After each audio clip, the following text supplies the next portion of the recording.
Vamos a esperar a que se conecten todos los invitados que estaban en la sala de espera.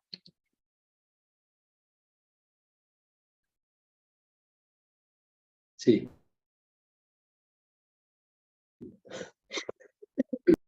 Muy buenos días. ¿Me escuchan? Pues muy bien. Buenos días. Les damos la más cordial bienvenida a todos y todas quienes nos acompañan en el evento de hoy denominado Plática de los lunes, número 22, la importancia del municipio y las defensorías municipales de derechos humanos en México. Para este evento les recomendamos mantener apagados sus micrófonos y que a quienes les sea posible les invitamos a mantener encendidas sus cámaras. Pues muy bien, está con nosotros el licenciado Juan José Cepeda Bermúdez, presidente de la Comisión Estatal de los Derechos Humanos, a quienes damos la bienvenida y agradecemos su presencia, a quien cedemos la palabra para dar la bienvenida a este evento.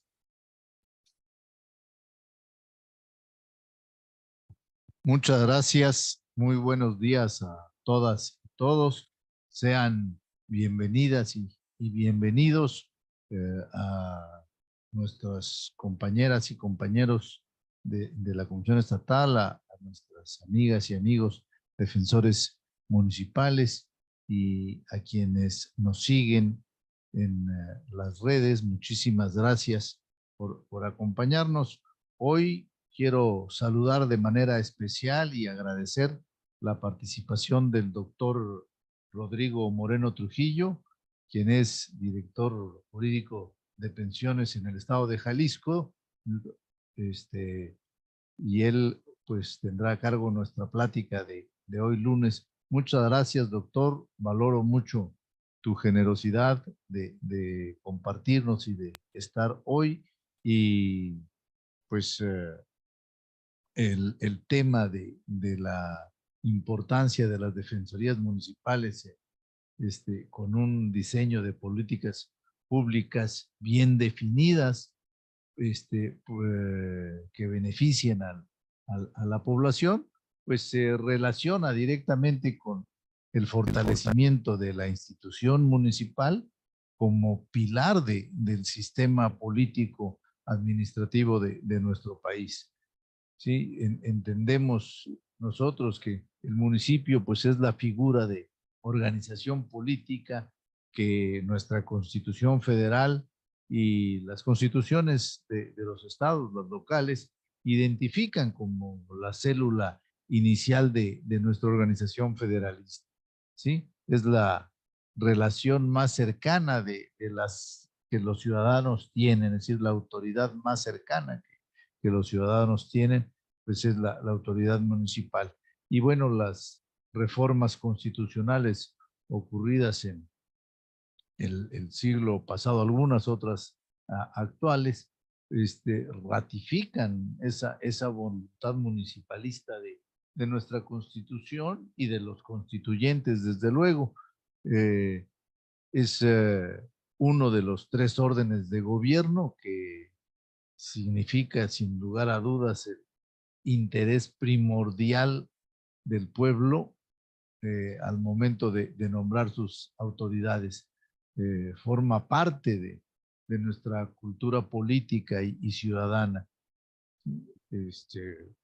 Las reformas que mencionaba yo en relación a los municipios, pues van encaminadas a dotarlo de facultades políticas y administrativas que permitan una vida institucional autónoma y guiada por sus propias decisiones de gobierno, ¿no? Siempre buscamos, todos queremos ver al municipio cada vez más fortalecido, y en el caso de Chiapas, hay una ley de desarrollo específica para la administración municipal que reconoce la protección ciudadana en general. Es una función a cargo del Estado y de los municipios, ¿sí? En sus respectivas competencias, ¿no?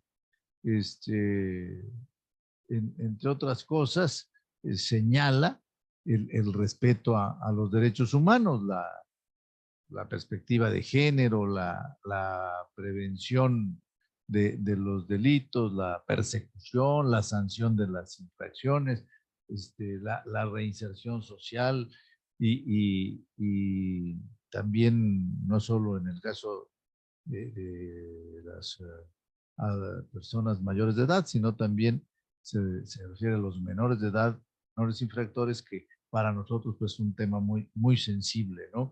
Y llega esta norma a temas de protección civil, retoma el mandato constitucional en materia de derechos humanos para garantizar el acceso a una vida libre de violencia a las mujeres, ¿sí? Nos queda claro que un buen gobierno municipal está íntimamente ligado al respeto a los derechos humanos, ¿sí? La universalidad de los derechos humanos, las características o los principios que rigen a los derechos humanos, pues conforman un escenario de esperanza para aquellos que han sufrido agravios de parte de las autoridades. Esta ley de desarrollo municipal es la que crea aquí en Chiapas, doctor, la figura del defensor municipal de los derechos humanos, para la promoción y observancia de los mismos, ¿no? El defensor municipal tiene una función primordial para nosotros. No se trata de vigilar a la autoridad municipal, sino más bien de acompañarle, de asesorarle, de mejorar el, el desempeño de las autoridades municipales y, desde luego, la mejora de las políticas públicas, que las políticas públicas tengan una perspectiva de respeto a la dignidad humana. El defensor municipal pues habrá de impulsar en el municipio el fortalecimiento de la cultura de legalidad, el respeto, la defensa y promoción de los derechos de los diferentes grupos que pudieran encontrarse o presentar mayor vulnerabilidad, como es la niñez, las personas de la tercera edad, en nuestro caso de Chiapas, los indígenas, las mujeres, bueno, en el caso de Chiapas también los migrantes, que por nuestra frontera, ustedes saben, es un tema prioritario, ¿sí? Y bueno, de toda la comunidad. El objetivo es combatir toda forma de discriminación y de exclusión, ¿sí? Por de ahí la importancia del municipio, la importancia de la presencia de los derechos humanos en sus tareas diarias de gobernar, y por eso es que nosotros insistimos siempre en hacer del respeto a los derechos humanos un estilo de vida. Deseamos que en todos los municipios los respetos humanos sean el estilo de vida de las autoridades y la población. Escuchamos al doctor. Muchísimas gracias, doctor Rodrigo. Valoramos enormemente su generosidad. Excelente día. Agradecemos las palabras del licenciado Cepeda Bermúdez. Y antes de darle la palabra a nuestro ponente, semblanza de su trayectoria curricular, pues el doctor Rodrigo Moreno Trujillo es director general jurídico del Instituto de Pensiones del Estado de Jalisco, es abogado, doctor en Derecho y maestro en Derecho Electoral. Se ha desempeñado durante más de 2 décadas en la función jurisdiccional, principalmente en el Poder Judicial de la Federación. Ha fungido como oficial judicial, actuario y secretario de Estudio y Cuenta en las ciudades de México y Guadalajara, en juzgados federales en materia civil y administrativa, en el Tribunal Electoral del Poder Judicial de la Federación, Sala Superior y Sala Regional. Se ha desempeñado como secretario auxiliar y secretario de Estudio y Cuenta, además de haberse desempeñado como secretario general de Acuerdos y magistrado por Ministerio de Ley. A partir del 2014 fue designado por el Senado de la República magistrado del Tribunal Electoral del Estado de Jalisco. Para el proceso electoral 2017-2018 fue designado por el Pleno Presidente de dicho órgano jurisdiccional. De la misma forma, presidió el Observatorio de Participación Política de las Mujeres en Jalisco.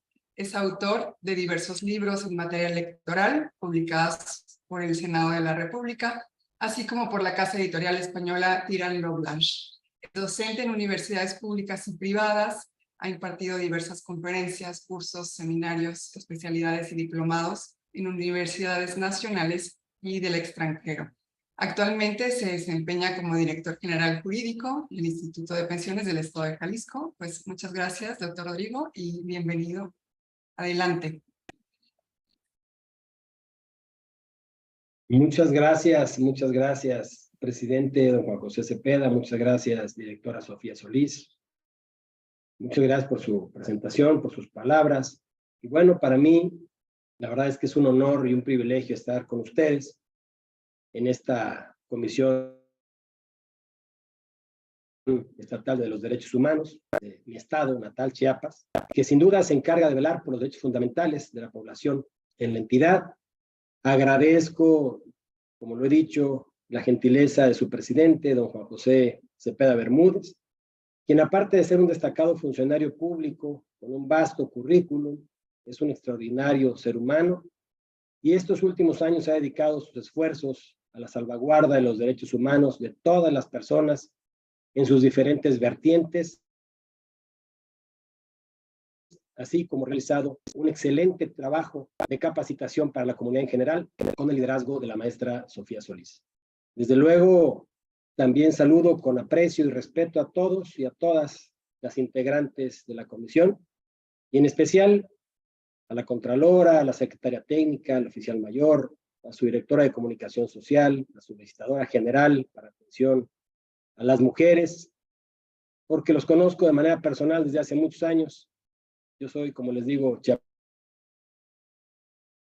chiapaneco, exportado a Jalisco, pero como dice el presidente, espero algún día regresar con mucha ilusión a mi estado. Muchas gracias por su presencia. En este día que nos encontramos reunidos para abonar y para poder platicar un tema que me parece de vital importancia, y es, bueno, voy a enmarcarlo en la importancia del municipio y las defensorías municipales de derechos humanos en México, en el inmejorable marco de la plática de los lunes en la Comisión Estatal de Derechos Humanos en el Estado de Chiapas. Y en este orden de ideas, me gustaría comenzar diciendo que los derechos humanos, como ustedes lo saben, es su casa, los derechos humanos definitivamente son el pilar fundamental de una sociedad justa e equitativa. Y aquí me parece que vamos a poner el punto sobre las IES en función de cómo se materializan esos derechos humanos, esa salvaguarda de los derechos humanos, que toda la bibliografía, todos los académicos, vamos a encontrar en todos lados los criterios internacionales, las sentencias del Tribunal Máximo de nuestra Suprema Corte de Justicia de la Nación, las acciones afirmativas, en fin, dicen que tienen una serie de características y que son universales, que son inherentes a toda persona, irrenunciables, en fin, todas las características que se tienen, y su respeto es esencial para el desarrollo integral del individuo y de la comunidad. Y entonces en este punto de partida vamos a ver si es cierto que esos derechos humanos de base constitucional en el artículo primero constitucional hacen match y podemos hacer un engarce ¿con quién? Con el municipio, que es el ente público más cercano a la ciudadanía. En Chiapas reconocemos la diversidad cultural y étnica que nos enriquece y es nuestra responsabilidad, sin duda, garantizar que todos los ciudadanos tengan acceso a esos derechos sin distinción alguna.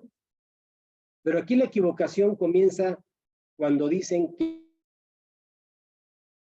la Comisión de Derechos Humanos, sea estatal, municipal, o ahora los famosos ombudsman municipales, o los ombudsperson, como les han llamado en algunas latitudes, deberán ser los responsables. No, creo que partimos de una premisa equivocada. ¿Por qué? Porque la respuesta es que esta responsabilidad es de todas las autoridades jurisdiccionales y administrativas. Todos debemos tener un nuevo chip, una nueva cultura para poder tutelar esos derechos humanos de todas las personas. Sin duda, me parece que enfrentamos desafíos significativos en nuestro Estado, pero también, sin duda, hemos presentado avances notables en la protección principalmente de estos derechos humanos. Por ello, mi intervención, si ustedes me lo permiten, vamos a platicar del papel que juega el municipio, sí, de los derechos humanos per se, y un último tema que pedí autorización con el presidente para platicar de una tesis doctoral de la cual tuve el privilegio de ser sinodal. Y me pareció algo sumamente importante. ¿Qué papel juega la felicidad en las políticas públicas municipales, en el entorno laboral? Y esto, pedí autorización para poder plantear algunas estadísticas que no son mías, desde luego, son del doctor Roberto Torres, es un chileno radicado en México, ahora vive en la Ciudad de México, es una persona de 80 años, quien acaba de concluir su doctorado con una filosofía muy bonita de la vida y enfocada en su tesis doctoral a las políticas públicas en el tema de la felicidad.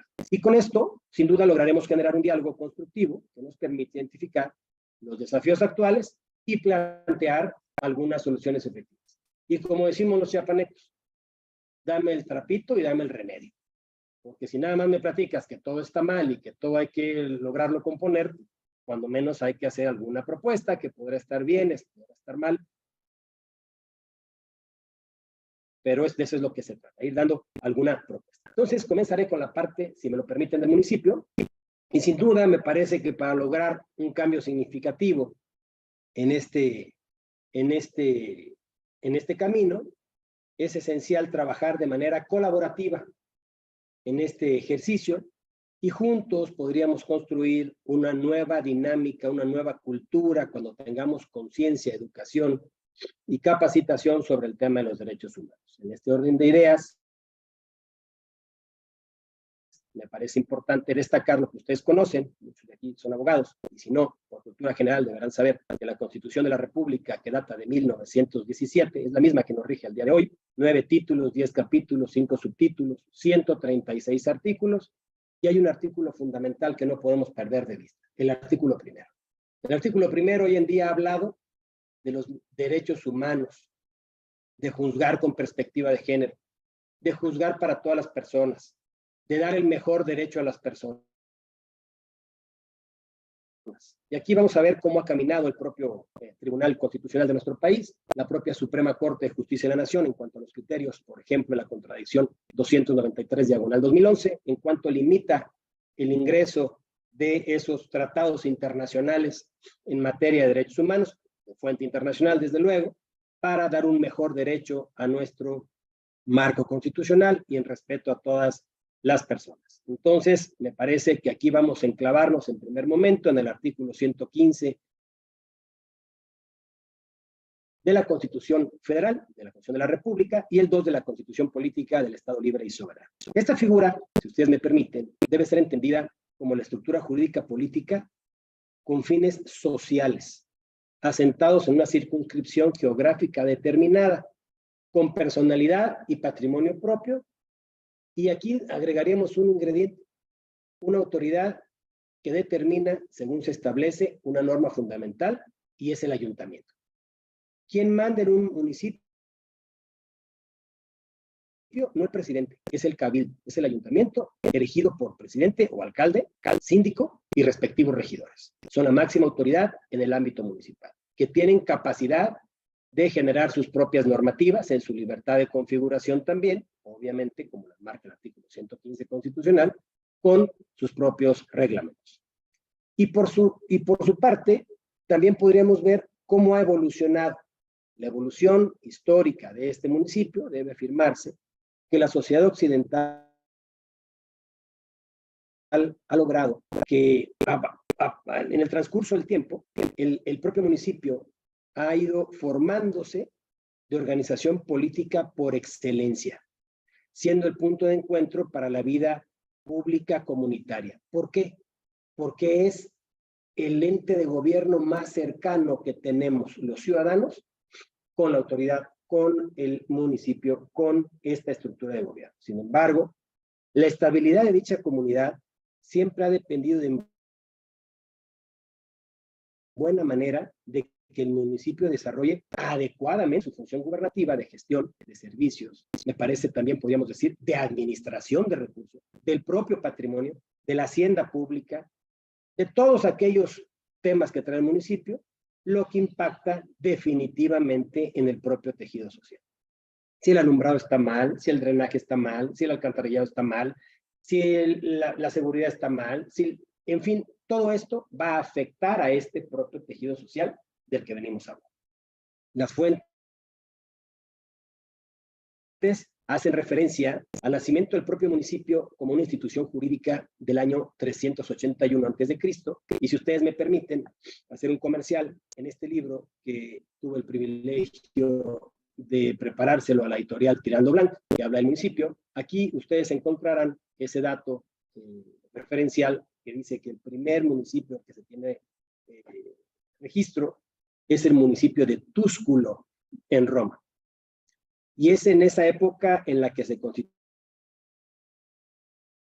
el tratamiento que se aplica en las comunidades políticamente subordinadas a Roma, según las cuales seguían conservando cierto grado de autonomía respecto a la metrópoli. Y quiero hacer un énfasis aquí, cierto grado de autonomía. Hoy, si revisamos nuestra norma constitucional, decimos que el municipio es un municipio libre y soberano, y tendrá facultades reglamentarias, y tendrá su propia órbita, y podrá administrar sus recursos públicos y tendrá su presupuesto. Entonces hemos ido avanzando. ¿Qué ha pasado en la órbita? Si ya bien hablamos históricamente de Túsculo en Roma en 381 a.C., ¿qué pasa en México? En México, cuando hablamos del municipio, podemos ver desde la Constitución de 1836 se hace alusión, se hace referencia vagamente a qué, al principio principalmente de la institución municipal, consagrándose en forma plena en lo previsto en las propias constituciones de 1857, del 36 al 57, y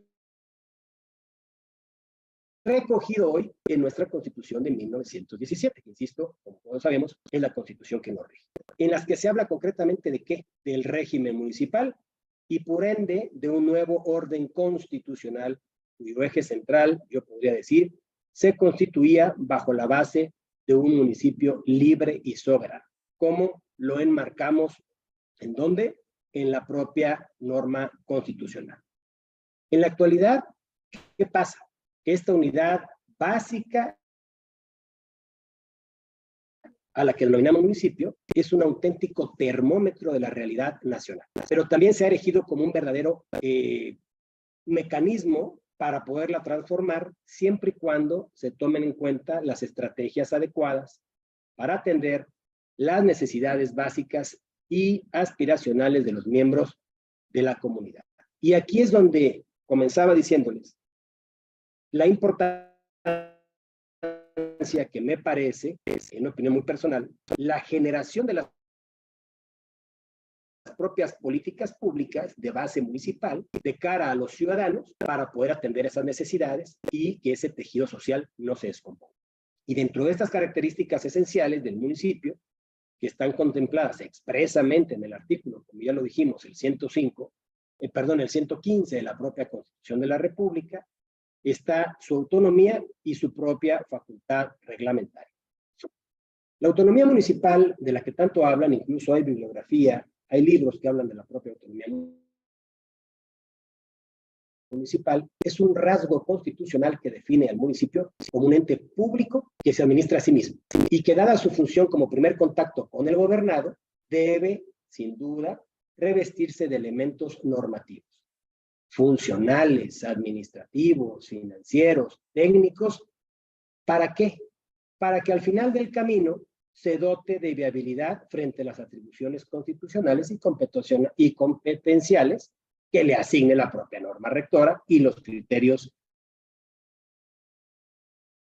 de jurisprudencia emitidos por la propia Suprema Corte de Justicia de la Nación. Y sin duda uno de los objetivos, parecen principales del municipio, es brindar a los integrantes de este municipio, a la ciudadanía, los servicios públicos para el adecuado desarrollo de su vida pública, porque esto es público, y así la esencia primordial de la administración pública municipal es, desde luego, la organización de la eficaz gestión de recursos al erario municipal, y dependerá precisamente ¿de qué? De la ejecución efectiva y eficaz de estos proyectos y de estas propias políticas públicas. Analizando las prácticas, diría yo, democráticas que se han tenido, cuando dicen, oye, es que ¿qué tiene que ver la política, la elección, la participación ciudadana con el municipio? Pues todo parte de ello, porque quiero decirles que el que sea titular del municipio, presidentes, síndicos, regidores, son los que llevarán la vida pública, cuando menos en nuestro país, mínimo por 3 años, para el efecto de generar esas políticas públicas de cara a la propia sociedad, a la propia comunidad, y harán una propia gobernanza municipal. Entonces no podríamos aislar lo que son los procesos electorales. Otro factor importante, la elección consecutiva, que comúnmente la conocemos como reelección, hasta dónde, por qué, cómo, con el ánimo y el espíritu de profesionalización del sistema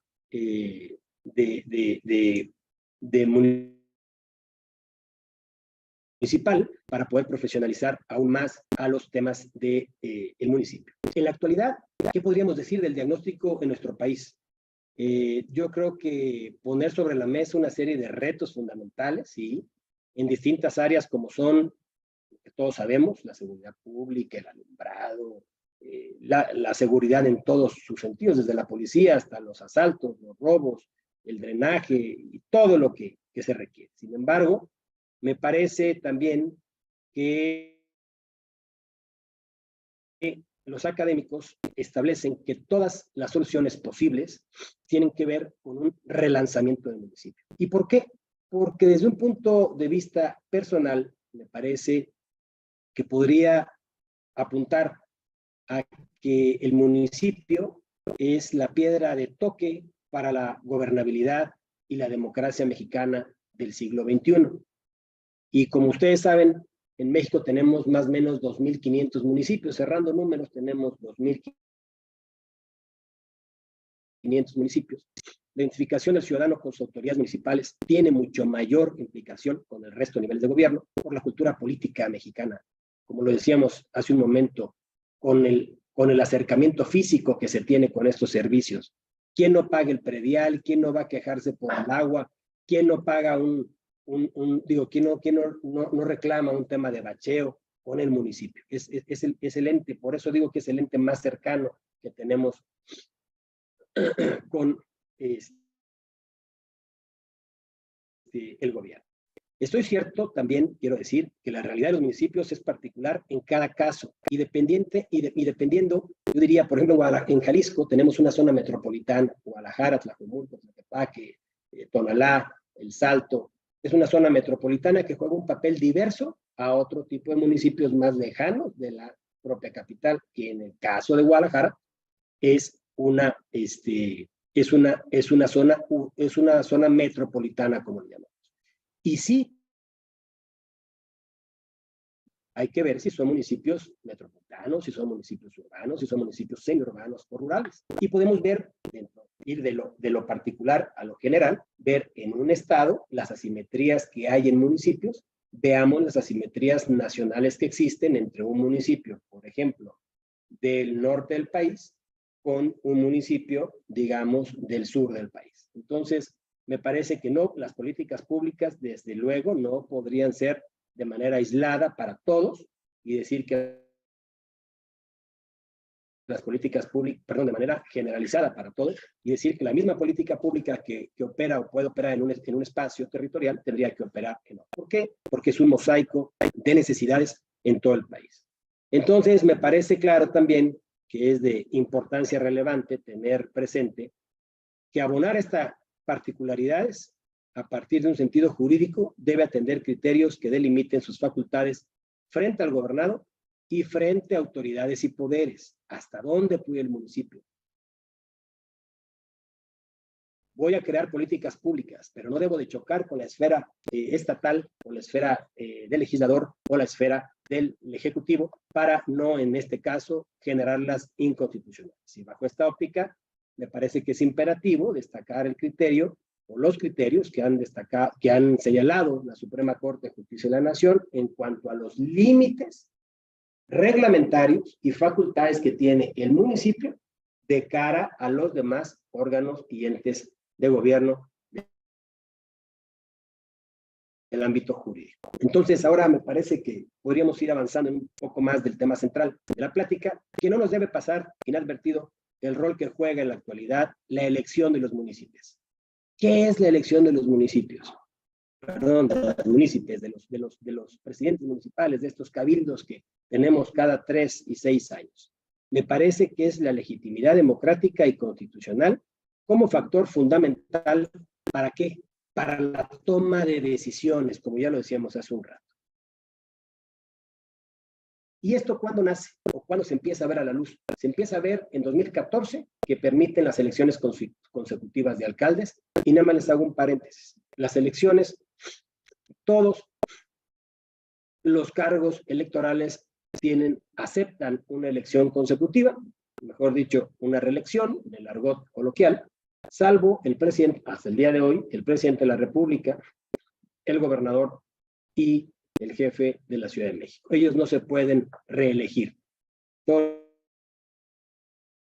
los demás cargos tienen sus reglas, tienen sus periodos y pueden tener elección consecutiva. Esto me parece, como se discutió en su momento, es un tema de avance para el tema de un segundo mandato, de profesionalizar la función, y considero que Chiapas, nuestro estado, ha tenido sin duda avances importantes, eventos importantes, desde el punto de vista sociológico y de la ciencia política, en 2015, en 2018, en 2021, con elecciones de alcaldes por la vía independiente, con elecciones de indígenas, con elecciones consecutivas o de reelección. Y me parece que esto es una nueva forma de desarrollo, pero que también abre la posibilidad a la ciudadanía para el efecto de ¿qué? Para el efecto de la alternancia, si hay castigo al mal municipio, a la mala conducción, a las malas políticas públicas, yo diría a la conexión entre el ciudadano, entre las personas y el propio municipio.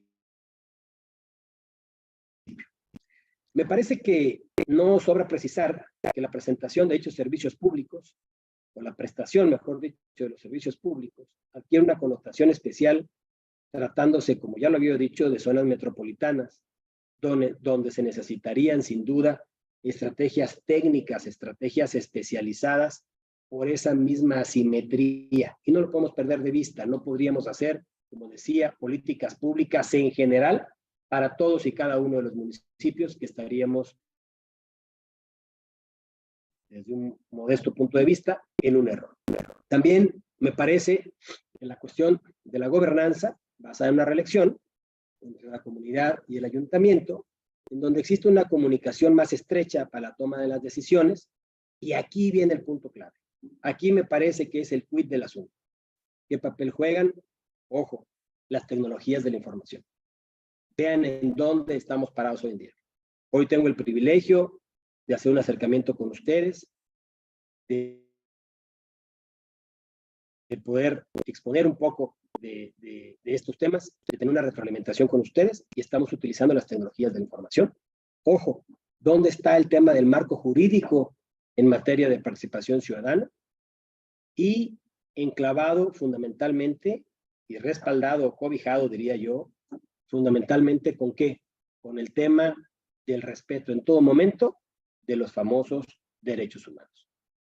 En algunas legislaciones tenemos, como por ejemplo la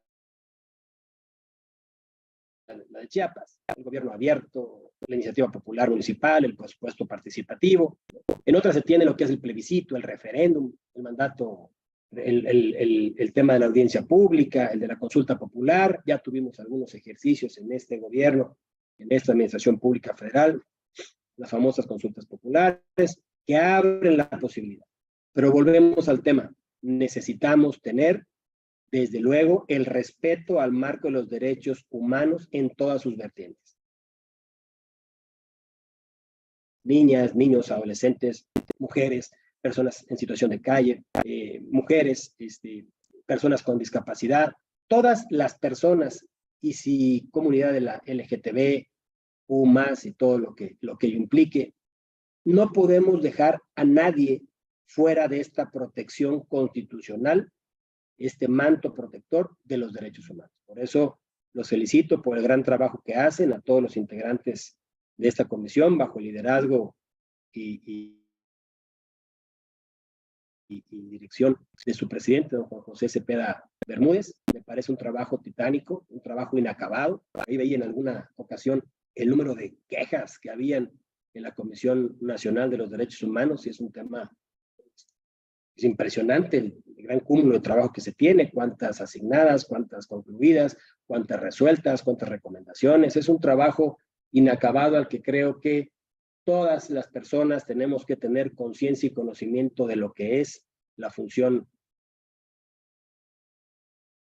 de la tutela de los derechos humanos en nuestro país. Y finalmente, me parece que tendríamos que atacarlo, sí, de base nacional, de base estatal, como tienen ustedes, Comisión Estatal de Derechos Humanos en el Estado de Chiapas, y aterrizarlo a los municipios con estos ombudsman, ombudsperson denominados actualmente como los tiene Estados Unidos. Entonces, en esta parte, ojo, tenemos que revisar y tener en claro, por último nada más, el tema del artículo 116 constitucional en el tema de la libre configuración legislativa que marca nuestra Constitución, la facultad que da a los propios congresos locales de las entidades federativas para no trastocar ni vulnerar derechos ni extralimitarse en las funciones jurídicas que se tiene para legislar sobre derechos municipales o crear estas propias figuras. Y cuando pensamos más a profundidad en el binomio, y aquí trataré de engarzar un poco el municipio con los derechos humanos, me parece que en primer lugar tendríamos que atender principalmente a la reforma constitucional de 10 de junio de 2011. Yo siempre digo que la reforma del 6 y 10 de junio de 2011, el artículo primero constitucional, en donde, ¿qué establece la Constitución? Primero, se modifica. ¿Y cómo se modifica? La denominación de un capítulo, del capítulo primero, todos ustedes lo saben, precisamente ustedes son expertos en materia de derechos humanos, y obviamente se modifica este capítulo del título primero de la Constitución para quedar, si no mal recuerdo, de los derechos humanos y sus garantías. Esto abre el abanico completamente de lo que son los derechos humanos. Otra cosa que pasa en nuestro país, se eleva a rango constitucional también que los derechos humanos contenidos en los tratados internacionales de los que el Estado mexicano sea parte. Ojo, mucho ojo. Pero no podemos perder de vista en este punto concreto, en este tema constitucional, ¿qué cosa? El criterio, la contradicción de criterios emitidos por la Suprema Corte de Justicia de la Nación, 293/2011, donde dice y establece la propia Suprema Corte que un tratado internacional en materia de derechos humanos, de acuerdo al artículo primero constitucional, va a penetrar en todo tiempo al Estado mexicano en mejor derecho a las personas. Completamente de acuerdo. Pero dice que sí y solo sí no existe una restricción expresa en nuestro texto constitucional. Les doy un ejemplo muy claro. En algún país que forme parte de este sistema interamericano de derechos humanos, vamos suponiendo Guatemala, se permite que una persona que esté privada de su libertad en la cárcel pueda sufragar, pueda votar, pueda ser votado, pueda ser candidato. Esto es activar algunos de los derechos enmarcados en el artículo 35 constitucional, en su vertiente activo-pasiva del artículo primero, segundo, votar o ser votado. Y resulta que ahí salió un criterio internacional y se dice que él puede votar porque es un derecho político electoral. En nuestro país si bien es cierto, estamos obligados a acatar un mejor derecho a las personas, en nuestro país, el artículo 38 constitucional tiene una serie de restricciones y establece puntualmente y dice, cuando una persona esté sujeta a un proceso que merezca pena privativa de la libertad, alguien, para acabar pronto, esté en la cárcel, se suspenden los derechos político-electorales enmarcados en el artículo 35. No puede votar, no puede ser votado. Entonces, a la lógica de las personas, podríamos decir, oye, somos un Estado de alta democracia y tenemos una reforma del 6 y 10 de junio de 2011 al artículo 1 constitucional y dice que el mejor derecho, entonces en esta consecuencia tienes que darme oportunidad de base convencional, no legal, no constitucional, no jurisprudencial, de base convencional, me tendrás que dar derecho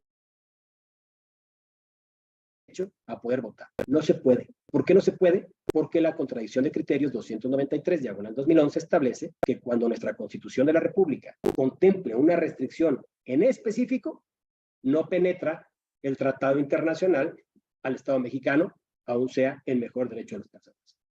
Entonces, esto me parece de suma importancia decirlo, porque per se los derechos humanos no podrían tener esta extensión o no podrían tener esa tutela de extensión a rajatabla, sino si perdemos de vista ese criterio 293 diagonal 2011. Pero bueno, en fin, el tema, nada más hacer un paréntesis, también me parece que esta reforma se incorpora al texto constitucional de la nación de persona, ya habla de persona, persona es todo, ¿no? Acuérdense ustedes aquel momento en el que la Corte ha determinado también temas de libre desarrollo de la personalidad. En materia civil se hablaba, por ejemplo, ¿qué es el matrimonio? Unión de un hombre y una mujer. Hoy eso está obsoleto, está superado, es inconstitucional. Hoy se habla de unión entre personas, ¿no? El matrimonio es unión entre personas. Se ha abolido ese término de hombre y mujer, hoy son personas. Se favorece, desde luego, también la interpretación armónica de los derechos humanos a la Constitución con los tratados internacionales. Se establece la obligación frente a la violación de los derechos humanos que comprenden inequívocamente la de prevenir, investigar. Y aquí, en esta parte, todas las autoridades estamos inmersas en la responsabilidad de atender, tutelar, salvaguardar, potenciar y el calificativo que le quieran poner, el término que le quieran poner, ¿a qué? A la tutela y protección de los propios derechos humanos. Pero, en un punto importante, me parece que hay que resaltar que se determinó el respeto a los derechos humanos como fin de las políticas públicas de educación en nuestro país. Ojo, se determinó el respeto a los derechos humanos como fin de las políticas públicas. Y volvemos al punto de partida. ¿Quién emite esas políticas públicas? Los órganos de gobierno. Esas políticas públicas deberán estar, antes de ver para qué van a servir o no, es un ingrediente adicional y fundamental para mí en la tutela de estos propios derechos humanos. Y se introduce, ojo, también, si no mal recuerdo, se introdujo en aquel momento la obligación de las autoridades renuentes a las recomendaciones de los organismos del sistema de protección no jurisdiccional de los derechos humanos, de hacer públicas las razones de su negativa y las necesidades de poder evidenciar qué es lo que está pasando con esa, le llamemos, negligencia de las autoridades a no cumplir, a no dar un servicio, a no cumplir con su propia función. Y así podría decir una serie de cosas que ustedes consideran, que ustedes tienen muy claras, como obligar, por ejemplo, a las entidades federativas a que doten de plena autonomía a los organismos públicos de derechos humanos. Son autónomos en el espíritu del legislador ordinario. Cuando se crearon estas comisiones de derechos humanos, se establecía la propia autonomía de esta institución para poder hacer el ejercicio congruente y real de cómo se debería de tener. Se ciudadaniza también el proceso para elección de los titulares de los organismos integrantes del Ombudsman y también, ojo, muy importante, se faculta a la Comisión Nacional de Derechos Humanos para investigar violaciones graves y en el tema jurisdiccional se les abre la puerta para el tema de las propias acciones de inconstitucionalidad. Hoy pueden promover acciones de inconstitucionalidad y están completamente legitimados para ellos. De esto puede dar cuenta muchísimas acciones de inconstitucionalidad en diversas materias que ya han sido resueltas, ni siquiera están en la mesa de los propios ministros de la Suprema Corte, que ya se han resuelto de manera importante y trascendente, incluso que se han llegado a declarar en muchas materias inconstitucionales por la Suprema Corte de Justicia de la Nación. En este tema, para no cansarlos, o sea, como voy bien de tiempo, doctora, maestra. Sí,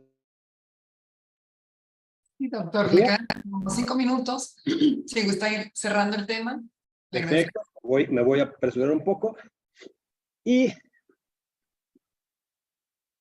aquí yo leía a una tratadista muy importante, María José Moreno, no es mi pariente, pero una académica dedicada a estos temas, y hablaba del rol de los municipios en la agenda de los derechos humanos, de la perspectiva de la cohesión social,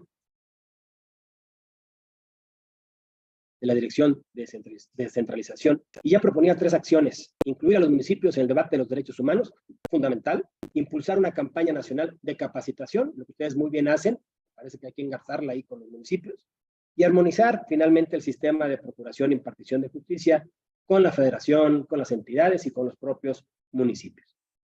Entonces, me parece que la directriz para los municipios se traduce en implementar, como lo han denominado ellos, como lo han destacado, acciones tendentes al respeto de cada uno de los derechos humanos en el plan municipal, y trasladándose al ámbito cultural. En la promoción de los derechos humanos se recomienda, como lo dice ella, no lo digo yo, fomentar la participación ciudadana mediante el apoyo a los organismos no gubernamentales de defensa de los derechos humanos. Ojo, aquí me parece que antes se establecía algo muy importante: los órganos de protección de las entidades federativas. Esto no se contrapone, este ejercicio, con que existan ombudsman municipales, o como ahora se les denomina mundialmente, ombudsperson, esto lo dice María Moreno, con el objeto de ¿qué? De procurar la defensa de los derechos humanos. Algunos ayuntamientos han instituido sus propios ombudsman o ombudsperson, y aquí nada más 2 datos referenciales. En el ayuntamiento de la ciudad de Colima, en 1983 se estableció la figura de procurador de vecinos. Ya tenía su asidero jurídico allá, cuyas facultades consistían en recibir e investigar las reclamaciones de las personas contra las acciones de las autoridades municipales. Hay que destacar lo que ya dice la bibliografía de esto, si no mal recuerdo, Querétaro, y también por ahí Nayarit. Querétaro, en el 1988, estableció su decreto del tema de las defensorías de los derechos de vecinos. Y lo mismo, era investigar y recabar información para poderlo hacer. Jalisco aquí tiene un tema importante, y comenzamos con el Ayuntamiento de Tlaquepaque y Zapopan, que fueron los pioneros aquí en Jalisco, para crear esta figura del ombudsman, donde, desde 2010, ¿por qué lo hicieron? Ante tanta, platicaba yo con los alcaldes, tantas quejas que se encontraron, decidieron formar, principalmente de seguridad pública y de policías, crearon fundamentalmente esta parte importante ¿de qué? Del tema de la figura del ombudsman en los propios municipios. Y finalmente, para concluir, les robo 3 minutos para no pasarme de su tiempo, directora. ¿Qué es lo que les podría decir? Hay un antecedente, porque aquí se engarzar al final el municipio, los ombudsman, la importancia, desde luego, del municipio con el ombudsman o el ombudsperson desde el municipio, y la felicidad. Porque hay pruebas históricas de la conexión de la política y la felicidad. Y esto, he pedido autorización al doctor Roberto Torres para poder exponer algunos de los temas. Estos temas no son míos, son de él.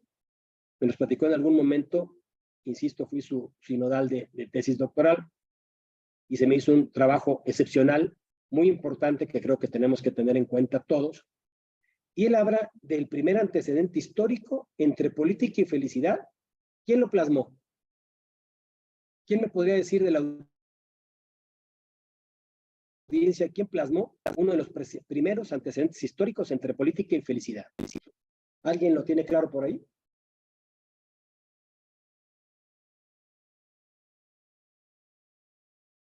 El primer antecedente histórico lo hizo Aristóteles. ¿A quién no le suena Aristóteles? Creo que todos hemos escuchado ese nombre, Aristóteles. ¿Y saben hace cuántos años? 2300 años está su registro. Ojo, él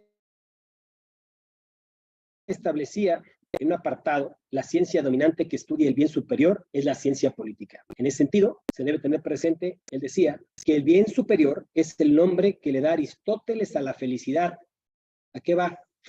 El bien superior es el nombre que le da Aristóteles a la felicidad, de la cual llama también eudaimonia. Es decir, eudaimonia es un término complejo, que es, o no es más, mejor dicho, que el fin último y razón de vivir de la existencia humana. Y esto hace un match con los propios derechos humanos. Siglos más tarde, quiero nada más concluir con esto, directora, el filósofo empirista británico John Locke, que también todo el mundo lo conoce, fue el padre del liberalismo clásico, introduce por primera vez en su tratado El Gobierno el concepto la búsqueda de la felicidad. Y ustedes dirán,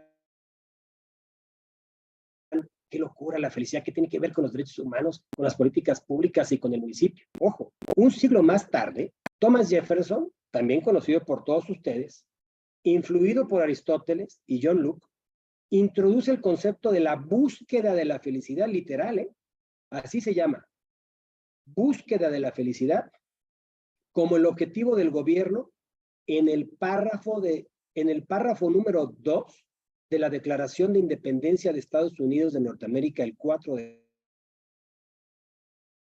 julio de 1776. O sea, no es cosa menor. En la propia declaración, ojo, de independencia de los Estados Unidos, se establece puntualmente, textualmente, la búsqueda de la felicidad.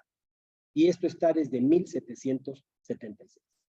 Para Thomas Jefferson, en este momento, el objetivo de todo gobierno es garantizar la seguridad y la felicidad ciudadana. Veamos si la tenemos. Y uno de los primeros y más amplios estudios sobre la felicidad, como me platicaba el maestro Roberto Torres, lo hizo por ahí una organización, si no mal recuerdo, que se llamaba Imagina México, algo así, es una AC, y que sus objetivos eran, obviamente, la gestión municipal, y este trabajo fue publicado por la UNAM. Esto recogió, según me lo platicaba, con el objetivo de la propia felicidad. Este fue un estudio más o menos, por ahí también algunas notas, donde más o menos 26,400 y feria de personas fueron encuestadas en este tema, donde participaron 48% de hombres y 52% de mujeres, en donde, ¿qué se hizo? La encuesta consideró varios aspectos, de los que recuerdo era la satisfacción de vida, los estados afectivos, la evaluación de la vida, la satisfacción de los servicios municipales, disponibilidad del tiempo, la calidad de las relaciones humanas. Y estos temas fueron obviamente recogidos en los municipios con el servicio que te dé el municipio. ¿Cómo vives? ¿Qué tanta felicidad tienes? ¿En dónde? En tu entorno social, de cara al órgano de gobierno más cercano que tenemos los ciudadanos, que es cómo vives si no tienes agua. ¿Cómo vives si no tienes pavimentación? ¿Cómo vives si estás en medio de una jungla con propia delincuencia sin alumbrado público? ¿Realmente seremos felices? Entonces me parece que por eso me hizo importante y me llamó mucho la atención la tesis doctoral del maestro Torres para el efecto de traérselo y compartirlo con ustedes. Me parece también que podríamos citar algunos otros criterios, pero en obvio de tiempo, yo quiero, sin más, agradecer una vez más al presidente, a la directora del instituto, a todos y cada uno de ustedes por su tiempo, por su valiosa paciencia, para participar en este importante evento de las pláticas de los lunes. Y sin mayor comentario, les agradezco mucho, presidente, les agradezco mucho, directora, y quedo a sus órdenes si alguien tiene alguna duda, algún comentario. Muchas gracias. Muchas gracias, doctor Rodrigo Moreno Trujillo, director jurídico del Instituto de Pensiones del Estado de Jalisco, por su ponencia de esta mañana. Le agradecemos mucho su tiempo y sus reflexiones. Y bueno, abrimos ahora un espacio de preguntas de 5 minutos para nuestra audiencia. Si pueden, por favor, alzar la mano a través de las reacciones o enviar sus preguntas a través del chat. Abrimos este espacio.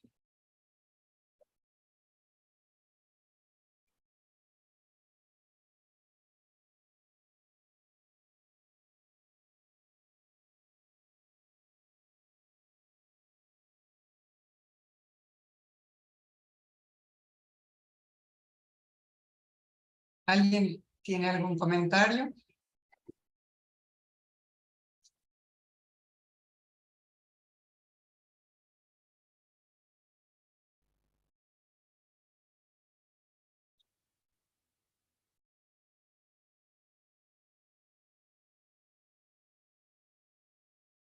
Pues aquí tenemos un comentario de Francisco de Jesús Centeno.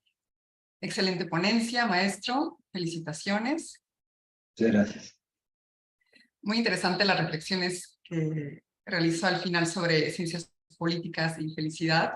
Pues es muy importante también lograr ese desarrollo integral de las personas, ¿no? Le agradecemos mucho.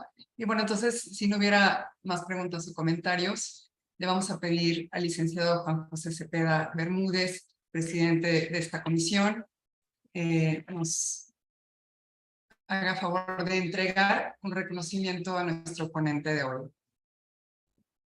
Adelante, licenciado.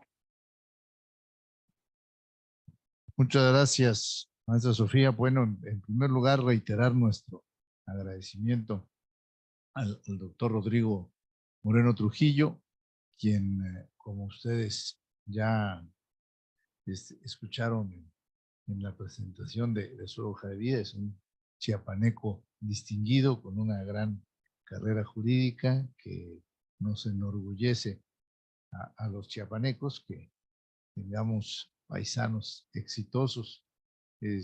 Y yo quisiera, antes de presentar la hoja de reconocimiento que hacemos a nuestros ponentes, quisiera comentar 2 puntos o 3 que me parecieron extraordinarios en la plática, porque con 3 puntos para mí quedó clarísima la responsabilidad que como autoridades tenemos todas y todos quienes estamos en el servicio público, y en este caso el enfoque específico a los defensores municipales de los derechos humanos. El primer punto es que inicia el doctor con un cuestionamiento.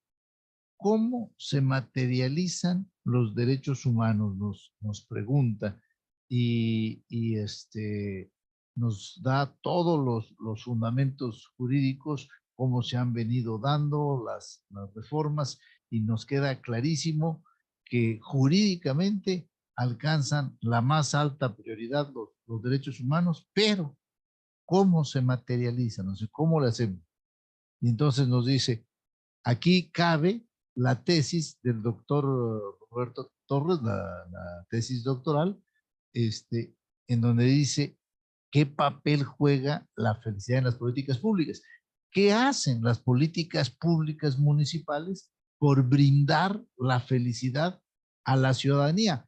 A lo mejor otros le llaman bienestar, pero a mí me gustó mucho que le llame felicidad, porque como bien señalaba él, desde tiempos antes de Cristo, de Aristóteles, el bien superior es el hombre, es el bienestar de la persona. En todo nuestro quehacer debemos tener al centro, al objetivo principal, al centro, a la persona humana.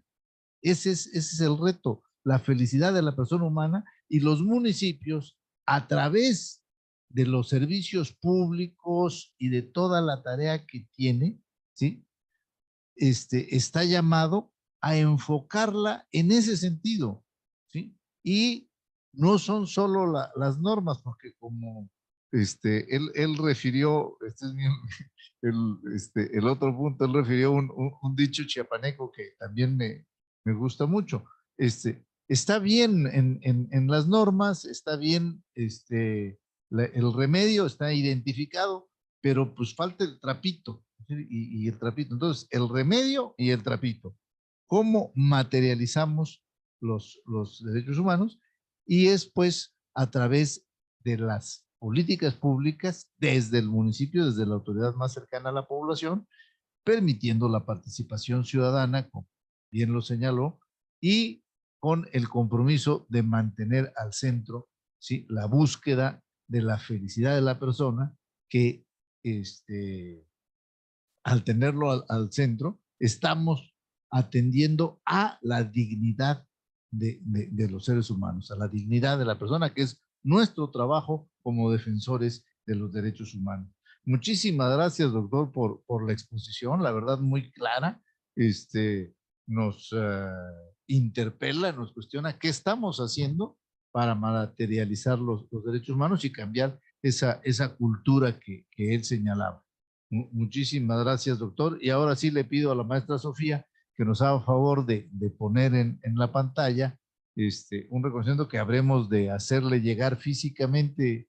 Doctor Rodrigo, te agradecemos mucho. Mira, la Comisión Estatal de los Derechos Humanos de Chiapas otorga el presente reconocimiento al doctor Rodrigo Moreno Trujillo por impartir la plática La importancia del municipio y las defensorías municipales de derechos humanos en México.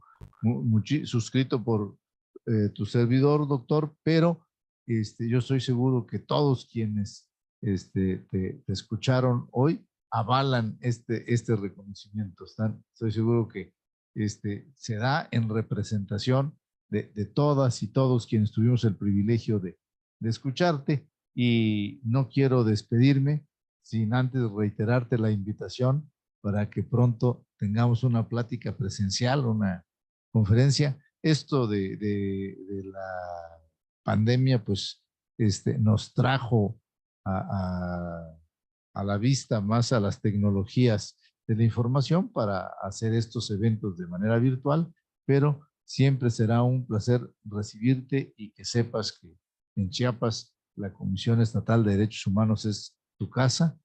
Aquí te esperamos, y pues nuevamente muchas gracias a todas y todos. Que tengan una excelente semana. Muchas gracias, presidente.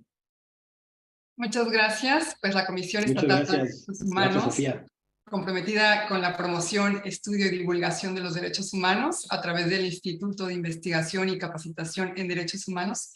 Les damos las gracias a todas las personas que se conectaron el día de hoy, dependencias, instituciones, y al equipo técnico de comunicación. Que tengan todos y todas un excelente día.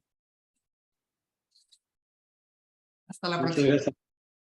Gracias. Gracias, presidente. Gracias, directora. A todas y a todos, muchas gracias. Hasta luego, gracias.